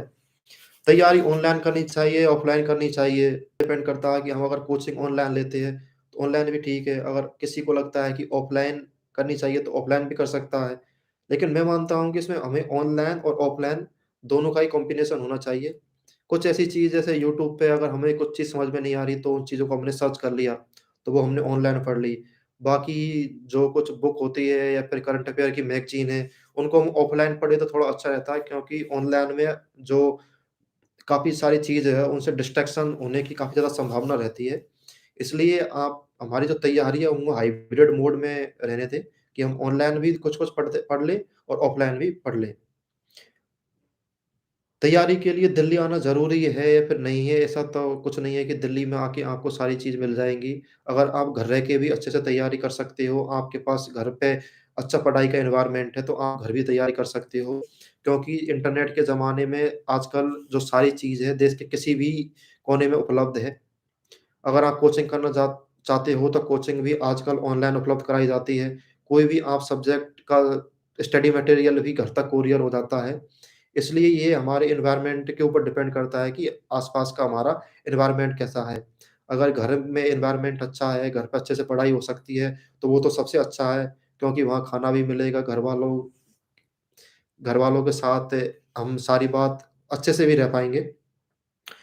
एक क्वेश्चन कि मैप समझ नहीं आता कि मैप में क्या करें? मैप ज़्यादातर यूपीएससी के जो प्रीलिम एग्ज़ाम है, उसमें मैप बेस्ड क्वेश्चन पूछे जाते हैं। तो मैप एक दिन में हम तैयार नहीं कर सकते। जैसे मेरे पीछे मैंने मैप लगा लिया था, इंडिया का मैप है, इधर मैंने वर्ल्ड का मैप लगा रखा है। तो डेली बेसिस पे हम न्यूज़पेपर पढ़ते हैं और कोई भी ऐसी न्यूज़ है जो अभी न्यूज़ में रहती है। जैसे एग्ज़ाम्पल में हम देख सकते हैं कि फीफा वर्ल्ड कप अभी कतर में हो रहा है। तो हम क न्यूज़ पे उसमें मैप में देखें कतर कहाँ पे है, कतर के आस-पास कौन-कौन सी कंट्रीज़ है, कौन से यहाँ पे माउंटेन है, कौन सी रिवर यहाँ बहती है, कौन-कौन से ग्रुप है, उनका कतर भाग है। तो ये सारी चीज़ हम डेली बेसिस पे हम तैयार होते रहेंगे, न्यूज़पेपर को हम जो न्यूज़पेपर पढ़ेंगे, न्यूज़पेपर से हम मैप को देखते रहेंगे, तो ये सारी चीज़ अपने आप तैयार होते चले जाएँगे। नोट्स कैसे बनाएँ? तो मैं मानता हूँ कि जो नोट्स है, उनकी ज़्यादा जो इम्पोर्टेंस है, वो मेंस एग्ज़ाम में ज़्यादा रहता है, क्योंकि मेंस का सिलेबस है काफ़ी ज़्यादा लेंथी रहता है। फिर जो जीएस 1, 2, 3, 4 और जो एसए के 3 दिन में 5 पेपर होते हैं। रिवीज़न करने के लिए हमारे पास इतना टाइम नहीं होता, और जो यूपीएससी का सिलेबस दिया है, उसके अकॉर्डिंग अगर हम नोट्स बना लें, तो हमें एग्ज़ाम में जो रिवीज़न करने में काफ़ी ज़्यादा हेल्पफुल रहता है और काफ़ी ईज़िली वो सारी चीज़ हो जाती है। बाकी कुछ-कुछ बुक ऐसी होती है, जैसे लक्ष्मीकांत है, वो अपने आप में ही नोट्स है। उसकी हर लाइन में से एक क्वेश्चन बनने की संभावना रहती है। तो ऐसी जो बुक है, उनके आप नोट्स ना बनाएँ तो शायद वही बेहतर होगा। बाकी एनसीईआरटी के आप कुछ-कुछ एनसीईआरटी के नोट्स बना सकते हैं, और कुछ ऐसे फैक्ट होते हैं कि वो आप ज़्यादा भूलने की संभावना रहती है, तो उनको आप नोट्स के रूप में लिख सकते हैं। लेकिन नोट्स आप तभी बनाएँ जब आपने एक बुक को कम से कम 3 बार पढ़ लिया हो। क्योंकि पहली बार में अगर आप नोट्स बनाने जाओगे, तो आपको लगभग सारी चीज़ इम्पोर्टेंट लगेगी कि ये भी चीज़ इम्पोर्टेंट है। तो उस केस में आप जो भी बुक होगी, उस पूरी बुक को कॉपी कर दोगे।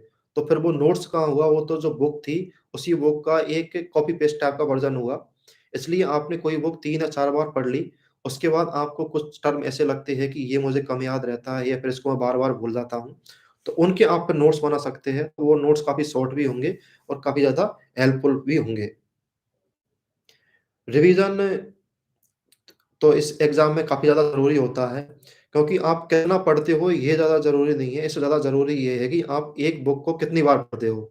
अगर आप एक सब्जेक्ट की 100 बुक पढ़ लो या फिर एक ही बुक को 100 बार पढ़ लो, तो एक बुक को अगर आप 100 बार पढ़ोगे तो उसमें से अगर कोई भी क्वेश्चन आ जाएगा तो इसकी संभावना काफ़ी ज़्यादा है कि आप उसको सही कर दोगे। तो इसलिए आप पहले उसको पढ़ो, फिर उसका रिवीज़न करो, फिर री-रिवीज़न करो, फिर उसको लिखो, फिर उसका रिवीज़न करो। तो ये प्रोसेस लगातार चलते रहना चाहिए। रिवीज़न आपका इस प्रकार से हो सकता है, जैसे मैं रिवीज़न करता था कि एक बुक को मैंने पूरा पढ़ लिया तो उसके तुरंत उसका रिवीज़न कर लिया। 10 या 15 दिन के बाद उसका फिर से रिवीज़न कर लिया, उसका फिर टेस्ट दे लिया। टेस्ट में जहाँ कुछ गलती हुई है, उनको मैंने फिर से बुक में देख लिया कि कहाँ-कहाँ चीज़ मेरी गलती हुई थी, तो उसके आस-पास वाली सारी चीज़ें मैंने देख ली। अगर आप कोई भी टेस्ट देने जाते हो, तो टेस्ट से पहले आपने सेलेक्ट कर लिया कि इस बुक को इतने टाइम में रिवीज़न करना है। तो इस तरीके से आप अपना शेड्यूल बना सकते हो, लेकिन नया पढ़ने से पहले हमने पुराना कितना पढ़ा है, वो हमें कितना याद रहा है, तो उन सारी चीज़ों के लिए रिवीज़न ज़्यादा ज़रूरी हो जाता है। एक क्वेश्चन था कि पढ़ा हुआ याद कैसे रखें कि भूल जाते हैं। ये सबके साथ ही समस्या होती है, क्योंकि इंसान ये एक बार पढ़ने पे किसी को भी याद नहीं रहता। अगर बार-बार आप उसका रिवीज़न करोगे, 2-3 बार उसका रिवीज़न करोगे, बोल कर कर सकते हो, लिख कर कर सकते हो। जो भी चीज़ आपको कंफर्टेबल लगे, उस तरीके से आप उसको रिवीज़न कर सकते हो। तो मेरे पास जो क्वेश्चन थे, वो लगभग अभी हो गए हैं। बाकी अपनी तरफ से जैसे कुछ चीज़ जो मैंने एक्स्ट्रा की थी, उनके बारे में मैं अभी बता देता हूँ। जैसे हिंदी मीडियम में काफ़ी ये समस्या रहती है कि जो मटेरियल है, वो उपलब्ध नहीं रहता। फिर काफ़ी सारे जो टॉपिक है, उनके ऊपर मटेरियल नहीं होता। तो इस केस में हम ये कर सकते हैं कि अगर आपको इंग्लिश समझ में नहीं आती, तो आजकल जो गूगल ट्रांसलेट है, उसको काफ़ी अच्छे से हिंदी में कर देता है। इसलिए आप वो जो इंग्लिश वाले है उसको कॉपी कर लो और उसको गूगल ट्रांसलेट में डालो, तो फिर वो कॉपी पेस्ट करोगे तो वो काफ़ी अच्छी लैंग्वेज में मुझे ट्रांसलेट करके दे देगा। तो ऐसे ही मैंने अपने सारे नोट्स लगभग बनाए थे। मैं इंग्लिश का देखता था, इंग्लिश को मैंने कॉपी किया, उसको मैंने गूगल ट्रांसलेट में डाला, गूगल ट्रांसलेट ने उसका हिंदी किया, मैंने हिंदी को कॉपी से करके अपनी फाइल में फिर पेस्ट कर लिया। तो ऐसे आप कुछ इनोवेटिव तरीके अपना सकते हो। कुछ तरीके जैसे आपने कहीं भी कुछ न्यूज़ पढ़ी और वो आपको लगता है कि आप भूल जाओगे, तो उसका आप स्क्रीनशॉट ले लो और उसके आप अलग-अलग फिर फ़ोल्डर बना सकते हो। क्योंकि फिर अगर आपने स्क्रीनशॉट एक बार ले लिया तो फिर उसको आप 2-3 बार देखोगे तो वो न्यूज़ आपको बिल्कुल याद रह जाएगी। कुछ इसमें आप ऐसा कर सकते हो, जैसे नेशनल पार्क है या फिर यूनेस्को की जो साइट है, उनके नाम काफ़ी बार हम भूल जाते हैं। तो स्टेट वाइज़ उनका लिस्ट देख लो और उन्हें फ़ोन के वॉलपेपर पे हम लगा सकते हैं। जैसे मैं ये करता था कि जो नेशनल पार्क थे, उनकी लिस्ट डाउनलोड की, त्रिपुरा की डाउनलोड की, मेघालय की डाउनलोड की, अलग-अलग स्टेट की डाउनलोड की और उनको अपने जो वॉलपेपर था, उस पे लगाते रहता था। तो इसलिए दिन में अगर मैं 3-4 बार उनको देख लिया, तो वो मुझे याद रह जाती थी फिर कि कौन-सी स्टेट में किस टाइप के नेशनल पार्क है, कौन-सी वाइल्ड लाइफ सेंचुरी है। तो ये क्वेश्चन क्या है, यूपीएससी में लगातार पूछे जाते हैं। तो इन सारी चीज़ों को आप यूज़ कर सकते हो। उसके अलावा आप अपने जो ग्रुप स्टडी है, उसका भी उपयोग कर सकते हो, क्योंकि जो 2021 का जो एग्ज़ाम था मेंस, उसमें 2-3 लोगों का ग्रुप था। ग्रुप भी एक ऐसा होना चाहिए कि जो अपनी पढ़ाई के प्रति डेडिकेटेड हो और वो भी उनका भी नॉलेज लगभग आपके बराबर हो, जहाँ से आपको कुछ मदद मिले, बाकी उसका कुछ नुकसान ना हो। उस केस में आप यूपीएससी का जो सिलेबस है उसके ऊपर कभी-कभी डिस्कशन कर सकते हैं कि इसमें नया क्या पॉइंट ऐड कर सकते हैं, नई कौन-सी कमिटी के रिकमेंडेशन है, एग्ज़ाम्पल है। ये सारी चीज़ आप उसमें कर सकते हो। बाकी तो फिर अगर आपके कोई क्वेश्चन हो, तो उनको मैं ले सकता हूँ। अभी जो कुछ कमेंट आए हैं उनको एक बार पढ़ के। एक क्वेश्चन था कि जो मेंस आंसर राइटिंग है, उसमें हमें कंटिन्यूटी कैसे बना के रखें? तो ये सबसे ज़्यादा ज़रूरी होता है, क्योंकि आंसर राइटिंग हम एक दिन करते हैं, दूसरे दिन नहीं करते या फिर 1 वीक कर लेते हैं, अगली वीक नहीं कर पाते। तो इसमें जैसे मेरे साथ भी ऐसा होता था, तो हमने 2-3 लोगों का ग्रुप बना लिया था। तो फिर ये लगभग रोज़ हो गया था कि हम दोनों 2 या तो 3 लोग थे, वो डेली आंसर लिखते थे फिर।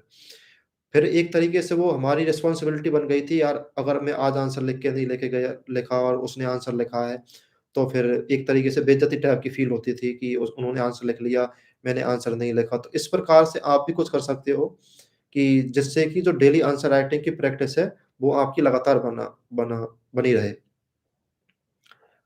एक का क्वेश्चन था कि स्प्री के लिए क्या स्मार्ट स्ट्रैटेजी हो सकती है? तो ये बिल्कुल ज़रूरी है कि आपकी जो स्ट्रैटेजी है वो स्मार्ट ही होनी चाहिए, क्योंकि यूपीएससी के बारे में बोलते हैं कि सिलेबस के अंदर बहुत सारी चीज़ आती है जो अंडर द सन है, तो ऐसा बिल्कुल नहीं है।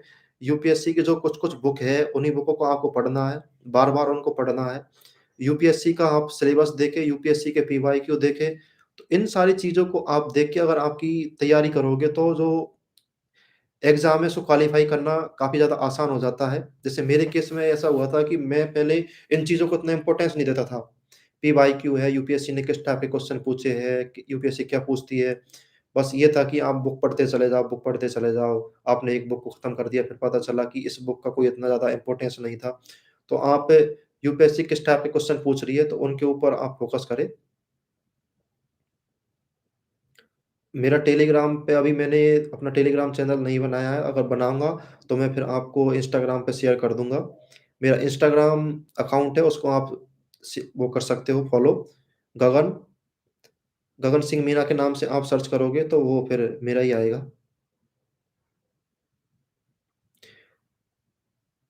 एक क्वेश्चन था कि एग्ज़ाम क्लियर होने के बाद किस टाइप का फ़ील होता है? तो ये काफ़ी अच्छा फ़ीलिंग होती है, क्योंकि एग्ज़ाम पास होने के बाद जो हमारी जो लाइफ़ है, लोगों का नज़रिया है, वो सब कुछ लगभग चेंज हो जाता है। एग्ज़ाम से पहले काफ़ी ज़्यादा डिमोटिवेशन है या फिर इधर-उधर के जो नेगेटिव थॉट है, वो काफ़ी ज़्यादा चलते रहते हैं। लेकिन जब आप एग्ज़ाम को एक बार पास कर लेते हो, तो आपके आस-पास जो एक पॉज़िटिविटी आपके अंदर आ जाती है, इसलिए आप एग्ज़ाम में अगर डिमोटिवेटेड होते हो, तो ऐसे कोई डरने की बात नहीं है, क्योंकि सभी थोड़ा-थोड़ा डिमोटिवेटेड सभी होते हैं, क्योंकि सभी जब एग्ज़ाम रिज़ल्ट से पहले यही सोचते हैं कि यार लिस्ट में नाम आ जाए। इतना कोई श्योर नहीं होता है कि यार मैं टॉप कर जाऊँगा या फिर अच्छी रैंक आ जाएगी। हाँ, बस ये हमें पता लग सकता है कि लिस्ट में नाम आ जाएगा। मैं भी यही सोचता था कि मेरा एक बार लिस्ट में नाम आ जाए, बस लास्ट रैंक हो, बाकी कोई भी सर्विस मिले।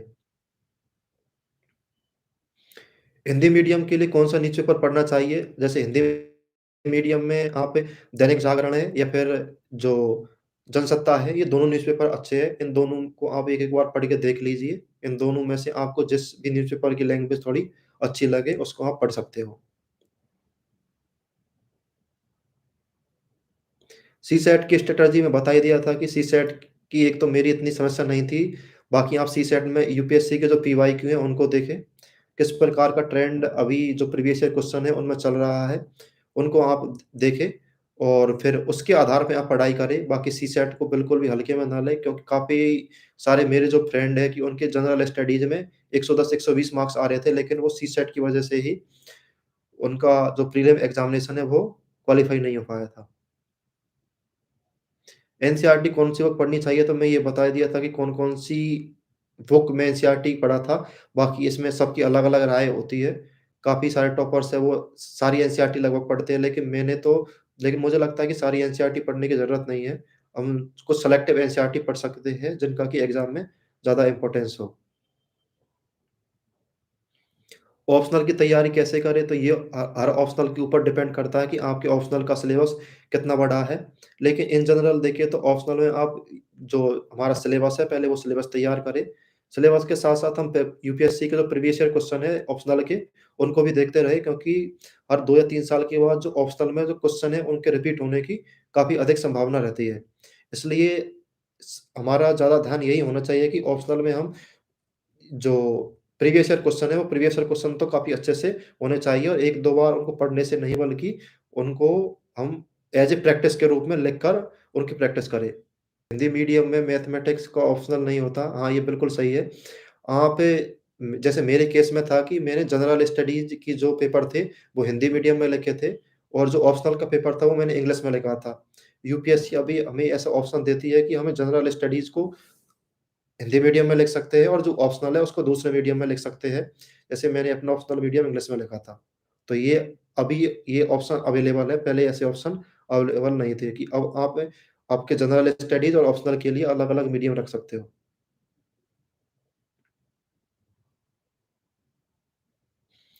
आंसर राइटिंग के लिए टेस्ट सीरीज़ नेसेसरी है कि ऐसा बिल्कुल नहीं है कि टेस्ट सीरीज़ आपके लिए नेसेसरी है। लेकिन जो टेस्ट सीरीज़ से हमें एक विदिन टाइम फ्रेम में हम आंसर लिख सकते हैं, क्योंकि 3 घंटे में हमें 20 क्वेश्चन लिखने हैं, तो हमारी स्पीड किस टाइप से हमें मेंटेन करनी है, वो एक चीज़ मिल जाती है। कुछ हमें सजेशन मिल जाते हैं कि इस क्वेश्चन में हमें किस प्रकार से लिखने की ज़रूरत है। बाकी जब 2020 19 और 20 में मैं टेस्ट सीरीज़ जॉइन किया था, 21 में मैं कोई टेस्ट सीरीज़ जॉइन नहीं किया था, बस मैं रूम पे बैठ के यहीं पे पेपर लिख लिया था। तो ऐसा ज़रूर नहीं है कि आप टेस्ट सीरीज़ जॉइन करोगे तभी आपका होगा और टेस्ट सीरीज़ जॉइन नहीं करोगे तो नहीं होगा। बाकी जो टेस्ट सीरीज़ से हमारी जो लिखने की शैली है, उसमें सुधार होता है। एनसीईआरटी के नोट्स कैसे बनाएँ? एनसीईआरटी के नोट्स बना सकते हो आप अगर आपको लगता है, लेकिन नोट्स बनाने से पहले आप उसको 3 से 4 बार पढ़ लो और उसके बाद ही आप नोट्स बनाओ, तभी नोट्स बनाने का कुछ फ़ायदा है। बाकी अगर आप पहली बार पढ़ रहे हो या फिर आपने 1 या 2 बार पढ़ी है, तो आपको लगभग उस एनसीईआरटी की बुक में जितनी भी चीज़ दी हुई है, वो लगभग आपको सारी चीज़ इम्पोर्टेंट लगेगी। इसलिए उसको 3-4 बार पहले पढ़ लो और 3-4 बार पढ़ने के बाद अगर आपको लगता है कि इसमें से मुझे कुछ चीज़ ऐसी है कि मुझे पढ़ने की ज़रूरत है या फिर नोट्स बनाने की ज़रूरत है, तो आप नोट्स बना सकते हो। तो उस केस में जो आपके जो नोट्स होंगे, वो भी शॉर्ट में रहेंगे और फिर आपके लिए वो नोट्स रहेंगे। आपको नोट्स किसी दूसरे लोगों के लिए नहीं बनाने, केवल आपके लिए बनाने हैं कि आपके लिए उन नोट्सों से कितनी हेल्प हो सकती है। खाना-पीना कैसे मैनेज करें? बहुत टाइम कंज़्यूम हो जाता है। हाँ, तो ये तो होता ही है, जैसे आप इसके लिए कुक लगवा सकते हो, क्योंकि ये काफ़ी ज़्यादा इतना कॉस्टली भी नहीं होता। दिल्ली में कुक काफ़ी अच्छे से अवेलेबल हो जाते हैं। अगर आपको लगता है कि खाना बनाना या फिर दूसरी सारी एक्टिविटी में अगर ज़्यादा हमारा टाइम खराब हो रहा है, तो आप कुक लगवा सकते हो और कुक से आप खाना बनवा सकते हो। How to deal with environment. हाँ, आज मैं जब से यूपीएससी और जो इंडियन फॉरेस्ट सर्विस है, उनका एग्ज़ाम एक साथ होने लगा, तब से एनवायरनमेंट का काफ़ी ज़्यादा वेटेज बढ़ गया है। एनवायरनमेंट के लिए आप सबसे पहले तो बेसिक बुक पढ़ सकते हो। जैसे बेसिक बुक में आप एनवायरनमेंट की जो भी टर्मिनोलॉजी है, वो सारी चीज़ हो गई। उसके अलावा एनवायरनमेंट की जो लेटेस्ट ट्रीटी है या फिर लेटेस्ट कुछ नेशनल पार्क है, टाइगर रिज़र्व है, ये सारी चीज़ें एनवायरनमेंट में ही आती है।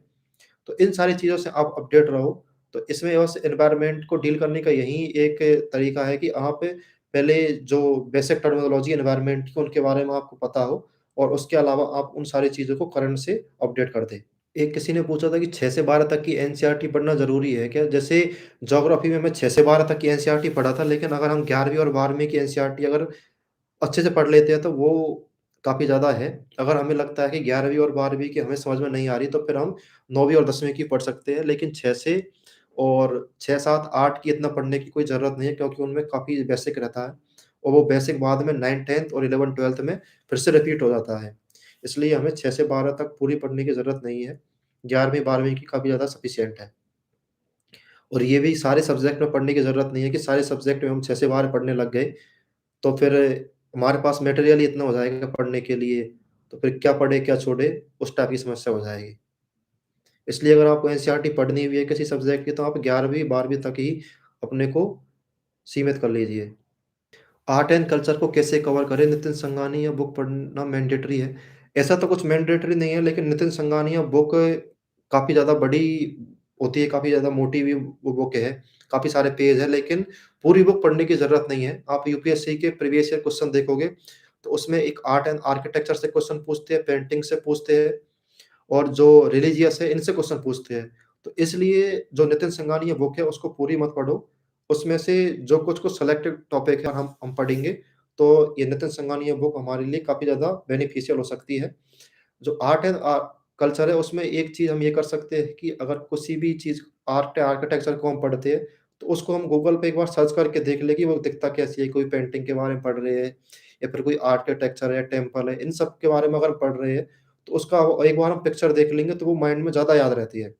तो ऐसे पढ़ते-पढ़ते हम उनको एक बार गूगल पे सर्च करके देख लें किस टाइप की ये दिखती है। तो उससे जो हमारी जो रिटेंशन पावर है, वो काफ़ी ज़्यादा बढ़ जाती है।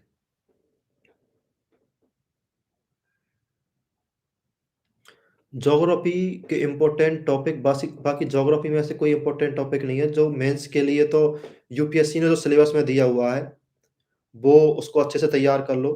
बाकी जो प्रीलिम्स के लिए ज्योग्राफ़ी में कुछ ऐसी चीज़ होती है जहाँ से यूपीएससी लगातार क्वेश्चन पूछती है। जैसे मैप बेस्ड क्वेश्चन ज्योग्राफी के रहते हैं, रिवर के क्वेश्चन ज़्यादातर रहते हैं, डेज़र्ट के क्वेश्चन रहते हैं। तो इन सारी चीज़ को आप कर सकते हो। बाकी जो स्किप करना है, जैसे 12th की एनसीईआरटी में ह्यूमन ज्योग्राफी है, पॉपुलेशन है, इस टाइप की चीज़ों को आप स्किप कर सकते हो। और ये इनका पता आप जब यूपीएससी के जो पीवाईक्यू हैं, उनको देखोगे तो ये अपने आप आपको पता लगने लग जाएगा कि कौन-सी चीज़ हमें छोड़नी है और कौन-सी चीज़ हमें पढ़नी है। आंसर राइटिंग कब से स्टार्ट करें, तो मैं ये बता चुका हूँ कि आंसर राइटिंग हमें कब करनी चाहिए, क्योंकि आप पहले दिन से आंसर नहीं लिख सकते। जब आपके पास लगभग आप 2 या 3 महीने पढ़ चुके हो, तो उसके बाद आप आंसर राइटिंग कर सकते हो। बाकी आपने अगर तैयारी अभी स्टार्ट की है, तो आप उस टाइम में यूपीएससी के क्वेश्चन पीवाईक्यू है, वो क्वेश्चन देखते रहो कि किस टाइप के क्वेश्चन यूपीएससी के द्वारा पूछे जाते हैं, या फिर हम जो पढ़ रहे हैं, उनसे हम ये क्वेश्चन कर सकते हैं या नहीं कर सकते। इंटरव्यू के दौरान इंग्लिश भाषा का कितना महत्व है? यूपीएससी का जो इंटरव्यू होता है, वो सभी लैंग्वेजों में होता है, इसलिए आप कोई सी भी लैंग्वेज का यूज़ कर सकते हो। अगर आपको कुछ टर्मिनोलॉजी इंग्लिश में बोलनी है, तो आप इंग्लिश में भी बोल सकते हो। बाकी मीडियम का कुछ इतनी दिक्कत नहीं होती है, वो भी हिंदी, इंग्लिश में मिक्स पूछ सकते हो, मिक्स आंसर दे सकते हो। इतना इसमें कोई लोड लेने की ज़रूरत नहीं है। आप जिस लैंग्वेज में कंफर्टेबल हो, उस लैंग्वेज में आप बोल सकते हो। था कि हिंदी और इंग्लिश वो दोनों प्रॉपर नहीं बोल पाता, और इंग्लिश, हाँ, हिंदी और इंग्लिश आप मिक्स करके बोल सकते हो। वो भी उनके क्वेश्चन ऐसे रहते हैं, क्योंकि ज़्यादातर जो टेक्निकल टर्म होती है, उनकी हिंदी ज़्यादा काफ़ी कठिन रहती है, इसलिए आप हिंदी और इंग्लिश दोनों में मिक्स करके बोल सकते हो। एक क्वेश्चन था कि यूपीएससी की जर्नी में आपने कौन-कौन सी मिस्टेक की है, जिसकी वजह से आपने यूपीएससी फर्स्ट अटेम्प्ट में आपने क्लियर नहीं करे? मैं काफ़ी सारी जैसे मिस्टेक किया, जैसे पहली मैं यूपीएससी के सिलेबस को इतना ज़्यादा इम्पोर्टेंस नहीं दिया था। मैं सिलेबस 2 अटेम्प्ट तक सिलेबस नहीं देखा था, कि 2 मेंस लिख लिया था, लेकिन मुझे सिलेबस के मेरे नोट्स तैयार नहीं थे। तो एक आप ये गलती मत करो कि सिलेबस आपका अच्छे से तैयार होना चाहिए। सिलेबस में यूपीएससी ने जो-जो टॉपिक लिखे हुए हैं, उन्हीं का आपके पास मटेरियल हो, या फिर उनके सारे नोट्स हो। उसके अलावा जैसे आप आंसर राइटिंग है, आंसर राइटिंग आप डेली बेसिस पे करो। डेली बेसिस पे नहीं होती, तो वीकली या फिर वीक में 4-5 दिन आप डेली बेसिस पे करो। तो सबसे बड़ी गलती मेरी यही थी कि मैं सिलेबस को मिस कर रहा था। पढ़ मैं काफ़ी चीज़ रहा था कि ये बुक भी पढ़ ली, ये बुक भी पढ़ ली, लेकिन वो सारी चीज़ पढ़ नहीं रहा था जो यूपीएससी के सिलेबस में दी हुई है। और फिर जैसे किसी ने बोल दिया कि आपको कुरुक्षेत्र पढ़ना है, योजना पढ़ना, तो वो भी मैं पढ़ने लग गया फिर। ये नहीं देखा कि इसमें कितना याद रखना। किसी ने बोला कि राज्यसभा टीवी देखना है, लोकसभा टीवी देखना है, तो वो भी सब देखने लग गया था। आपको कोई भी चीज़ आप देख रहे हो, कोई भी चीज़ पढ़ रहे हो, तो पहले ये देखो कि आप आज पढ़ रहे हो, तो एग्ज़ाम में कितना याद रहेगा। उसके हिसाब से आप अगर पढ़ाई करोगे, तो फिर आपकी सारी चीज़ अपने आप सॉल्व हो जाएगी। मान लो आपने आज राज्यसभा टीवी देखा और आज से 4-5 महीने बाद एग्ज़ाम है, तो उतना कुछ याद ध्यान नहीं रहेगा। ये सारी चीज़ हम जो एग्ज़ाम की जो प्रिलिमिनरी स्टेज होती है, उसमें हम देख सकते हैं, जिससे हमारे कॉन्सेप्ट थोड़े क्लियर हो जाए। बाकी इनको लगातार ना देखें, तो वही एक अच्छा होगा।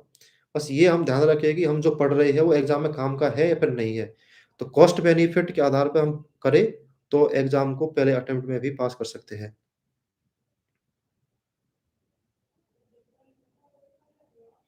प्रीलिम कितना टाइम पहले स्टार्ट करना चाहिए? तो ये अगर एक बार भी प्रीलिम नहीं हुआ है, और उनको प्रीलिम के अंदर डाउट लगता है, तो लगभग 4-5 महीने उनको प्रीलिम में दे देने चाहिए, क्योंकि प्रीलिम में सबसे अधिक डरने की संभावना प्रीलिम में ही है। अगर आपका प्रीलिम भी पास नहीं होगा, तो फिर मेंस का तो कोई महत्व ही नहीं रहेगा। जैसे मैं अपना पहली बार मेंस लिखा था, जो पहली बार एग्ज़ाम दिया था, तो मैं जनवरी उससे पहले एक बार लगभग मैं सारी बुक पढ़ चुका था, और जनवरी में मैं प्रीलिम का स्टार्ट कर दिया था। लगभग मैं 5 महीने उस टाइम प्रीलिम्स का ही पढ़ा था। प्रीलिम्स के लिए आप बुक पढ़ो, पीवाईक्यू सॉल्व करो, फिर टेस्ट सीरीज़ सॉल्व करो, तो ऐसे आप 40-50 पेपर अगर प्रीलिम्स के लगा लोगे, डेली बेसिस पे आपका माइंडसेट इस प्रकार का होना चाहिए कि आपका कभी भी मन करे, आप 10 पीवाईक्यू या फिर एमसीक्यू खोल के बैठ गए और उनको आपने सॉल्व कर लिया। कितने साल के पीवाईक्यू सफिशिएंट है? वैसे तो प्रीलिम्स के लिए आप जितना कर सके उतना ही अच्छा है, लेकिन मेंस में आप 2013 के बाद कर सकते हो। 2013 में यूपीएससी का सिलेबस चेंज हुआ था, तो तब तब से लगभग जो 7-8 साल के पेपर हैं, वो उनमें काफ़ी अच्छा कंटेंट और काफ़ी अच्छा मटेरियल मिल जाता है। बाकी 2013 के बाद तो करना ज़रूरी है, और उसके बाद भी आप कर सकते हो। क्वेश्चन था कि 21 साल के वो जुलाई में कंप्लीट होंगे, तो वो क्या प्रीलिम के लिए एलिजिबल है क्या? हाँ, तो आप बिल्कुल एलिजिबल हो, क्योंकि यूपीएससी न की जो कट ऑफ रहती है, वो 1 जनवरी रहती है। तो 1 जनवरी को आप 1 जनवरी 2000 जो नेक्स्ट प्रीलिम दो 2023 में होगा, उसमें आप 1 जनवरी 2023 को अगर 21 साल के हैं, तो आप प्रीलिम एग्ज़ाम लिख सकते हो। करंट अफ़ेयर की मंथली मैगज़ीन पढ़नी है, मेन 365 पढ़ना है, तो इसमें आप जो जैसे करंट अफ़ेयर की जो मैगज़ीन आती है, पहले आप मंथली बेसिस पे उनको पढ़ लोगे, तो एक बार आपको पता लग जाएगा कि आपको क्या-क्या चीज़ पढ़नी है, क्या-क्या सारी चीज़ उसमें थे क न्यूज़ में थे। उसके अलावा जैसे ही एग्ज़ाम आती है, तो उसके टाइम पे आप 365 पढ़ सकते हो। अगर आपने जो मंथली मैगज़ीन ही अच्छे से पढ़ रखी है, तो 365 जो आती है, वो उतने पढ़ने की कोई ज़रूरत नहीं है। वही 365 में जो मेंस की मंथली मैगज़ीन में रहता है, वही सारे इन चीज़ों में रहता है। बस काफ़ी समय हो गया है, आप सबने मुझे सुना इसके लिए आपका